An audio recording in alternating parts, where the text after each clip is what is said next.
Hello and welcome to our series on being brilliant at the basics. My name is Tommy Heffernan, I'm a vet in Wicklow, and today we're going to talk about stomach tubing the calf.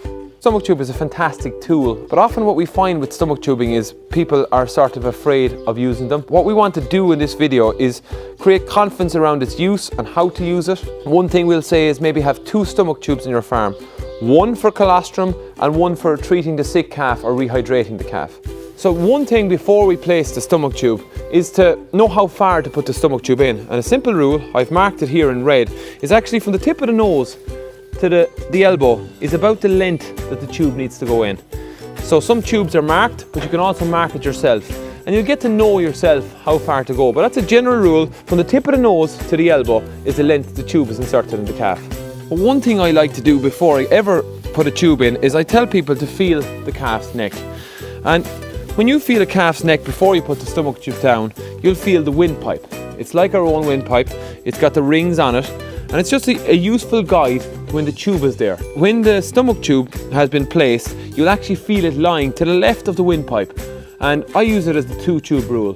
When we know that we have the windpipe and the stomach tube separately, it's safe to pour, and it's a very useful little trick that I've always found when stomach tubing.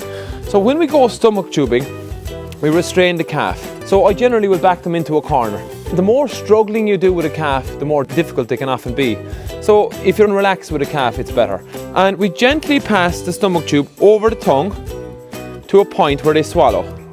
We gently insert it to a point just about here. And I will feel the neck, and I again can feel the windpipe, and I can feel the stomach tube. I'll bring up my bag.